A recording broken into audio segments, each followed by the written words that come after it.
kalian. Nah, seperti ini. Kalau ada dahi Anda coba disingkap rambut yang depan itu, nampak seperti huruf V. Nah, kalau ini kan polos. Nah, ternyata ini dominan V ini. Nah, kalau dominan maka komposisi gennya, genotipnya seperti ini anak-anak. W besar, W besar, W besar, W kecil.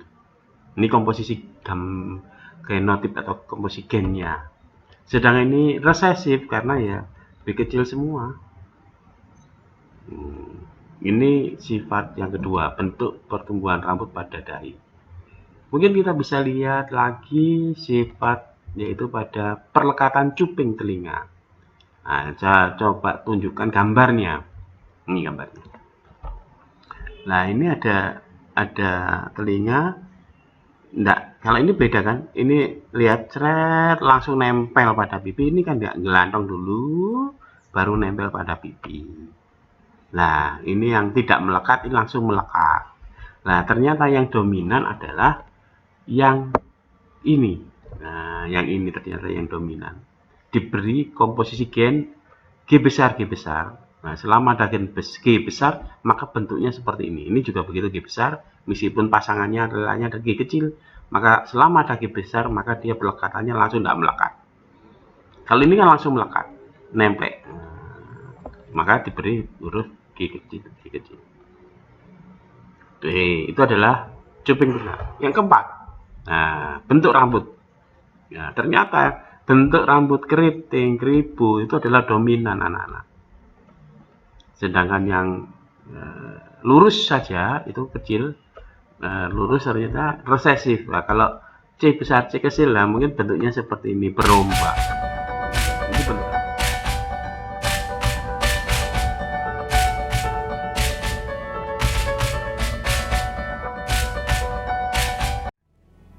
Yang akan kita bahas kali ini adalah teori kemungkinan pada jenis kelamin.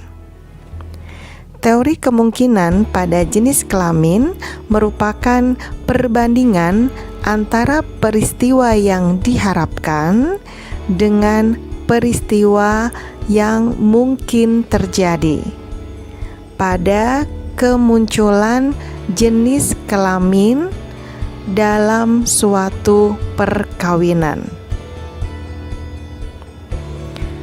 Rumus yang dipakai dalam teori kemungkinan pada jenis kelamin adalah L plus P pangkat N, di mana L merupakan kemungkinan lahir anak laki-laki yaitu setengah, P kemungkinan lahir anak perempuan yaitu setengah, dan N adalah jumlah anak yang diharapkan.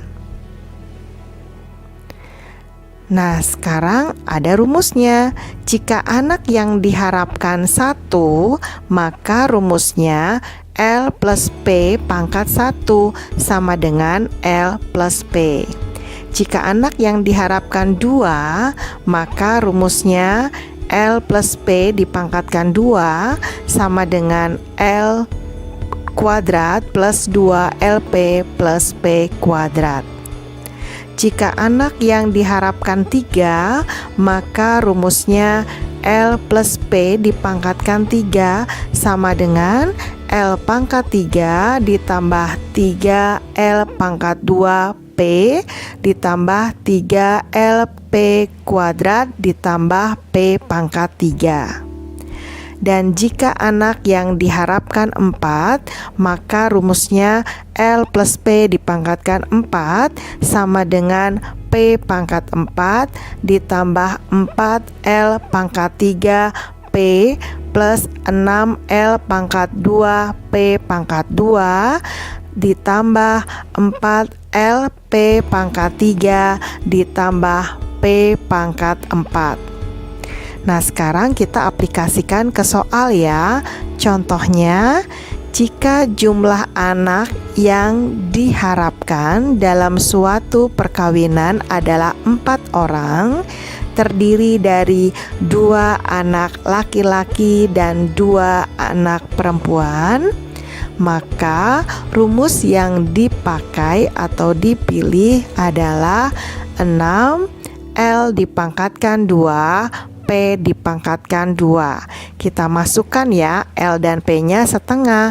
Jadi 6 setengah dikuadratkan kali setengah dikuadratkan sama dengan 6 kali seperempat kali seperempat sama dengan 6/16 kali 100%, yaitu 37,5%. Jadi kemungkinan memperoleh anak 2 laki-laki dan 2 perempuan adalah 37,5%. Sekarang kita ke soal ya. Sakti menikah dengan Elva. Mereka merencanakan mempunyai 4 anak, 3 anak laki-laki dan 1 perempuan. Berapa persen kemungkinan harapan keluarga tersebut? L setengah, P setengah. Kemungkinan harapan keluarga Sakti dan Elva, kita menggunakan rumus 4L pangkat 3P sama dengan 4 setengah dipangkatkan 3 dikalikan setengah sama dengan 4 kali 1/8 kali 1/2 sama dengan 1/4 kali 100%, yaitu 25%. Jadi kemungkinan mendapatkan 3 anak laki-laki dan 1 anak perempuan adalah 25%.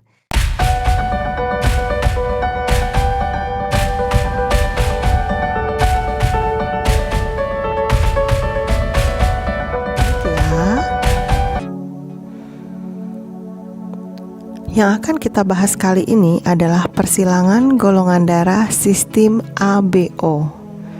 Golongan darah sistem ABO merupakan alel ganda karena lebih dari 2 alel menempati lokus gen yang sama. Gennya adalah I, isoagglutinogen. Macam alelnya ada isoagglutinogen A, IA, kemudian ada IB dan IO. Nah, sekarang kita bahas ya macam dari fenotip dan genotip dari golongan darah sistem ABO. Fenotip yang pertama adalah golongan darah A yang mempunyai genotip 2 macam, yaitu IA-IA yang homozigot dan yang kedua adalah IA-IO yang heterozigot. Selanjutnya ada fenotip golongan darah B yang mempunyai genotip 2 macam, yaitu IB-IB yang merupakan genotip homozigot dan IB-IO yang merupakan B heterozigot. Selanjutnya ada fenotip golongan darah O yang hanya mempunyai 1 genotip, yaitu IO-IO. Dan yang terakhir adalah fenotip golongan darah AB yang hanya mempunyai 1 genotip, yaitu IA-IB. Nah, sekarang aplikasi tentang persilangannya. Misalnya, seorang wanita bergolongan darah A heterozigot menikah dengan seorang laki-laki bergolongan darah B heterozigot. Bagaimana kemungkinan golongan darah anak-anak mereka? Nah, untuk P1 persilangan pertama adalah golongan darah A heterozigot, berarti IA-IO dikawinkan dengan laki-laki B heterozigot, berarti IB-IO. Gametnya IA-IO dan IB-IO. F1 yaitu menghasilkan IA-IB. Yang kedua ada IA-IO. Yang ketiga ada IB-IO, dan yang keempat ada IO-IO. Nah, kalau kita lihat fenotipnya adalah golongan darah AB, A, golongan darah B, dan golongan darah O. Kita lihat ya, persentase dari golongan darah AB yaitu 1/4 kali 100% sama dengan 25%. Jadi masing-masing 25%. Untuk masing-masing golongan darah AB, A, B, dan O. Selanjutnya kalau ditanya persentase laki-laki golongan darah B adalah setengah kali 1/4 kali 100% sama dengan 12,5%, atau persentase perempuan golongan darah O adalah setengah kali 25% yaitu 12,5%. Nah, sekarang kita ke latihan soal ya. Perhatikan bagan silsilah keluarga berikut. Jika nomor 1 golongan darahnya A, heterozigot IAIO, maka golongan darah nomor 2 mempunyai genotip apa? Jadi, berdasarkan dari tabel, IAIO dikawinkan dengan apa? Dengan siapa menghasilkan anak IAIB golongan darah AB, IAIO golongan darah A, dan IBIO golongan darah B. Jadi yang pertanyaan itu maka terjawab golongan darahnya adalah IBIO, maka jawabannya adalah yang B. Selanjutnya ada soal, apabila suami istri memiliki golongan darah A, maka kemungkinan golongan darah anak-anaknya adalah keduanya A heterozigot, berarti IAIO dikawinkan IAIO, maka hasilnya anaknya adalah IAIA, golongan darahnya A, kemudian ada IAIO, golongan darahnya A, kemudian ada IAIO lagi golongan darah A, dan ada IOIO golongan darah O. Jadi kemungkinan anaknya adalah A dan O.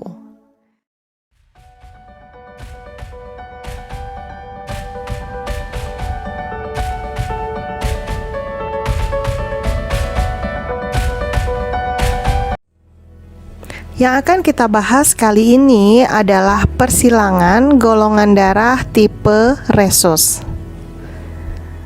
Berdasarkan ada atau tidaknya antigen rhesus, maka dibedakan menjadi dua, yaitu golongan darah rhesus positif dan golongan darah rhesus negatif.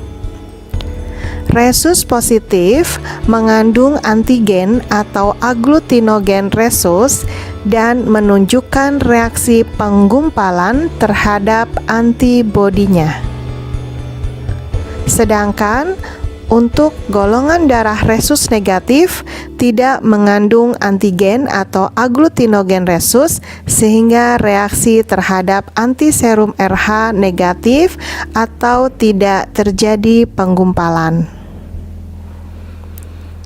Nah, sekarang kita lihat ya fenotip dan genotip dari golongan darah rhesus. Yang pertama, fenotip rhesus positif RH positif itu genotipnya ada dua macam, RH yang homozigot besar dan RH R-nya kecil yang heterozigot. Sedangkan untuk rhesus negatif itu cuma satu genotipnya, RH R-nya kecil semua. Sekarang kita ke contoh ya. Seorang wanita bergolongan darah rhesus negatif menikah dengan seorang laki-laki yang mempunyai golongan darah rhesus positif homozigot. Kemungkinan anaknya bergolongan darah rhesus apa? Nah, kita lihat ya, P1 RH kecil dikawinkan dengan RH besar. Hasilnya F1 adalah R besar H, RH itu adalah rhesus positif.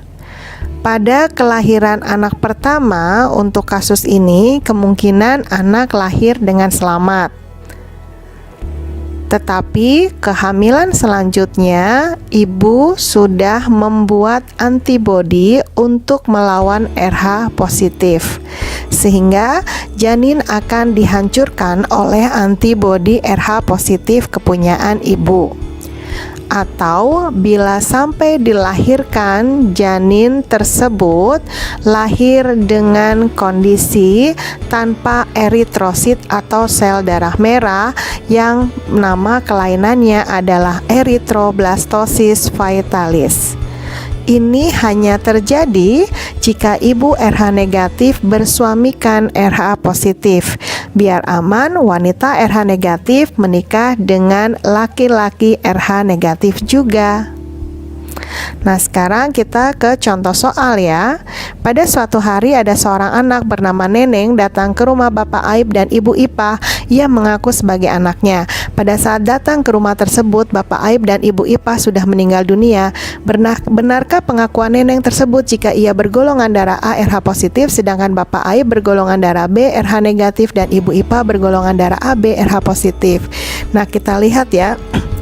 Perkawinan antara golongan darah B RH negatif dengan AB RH positif.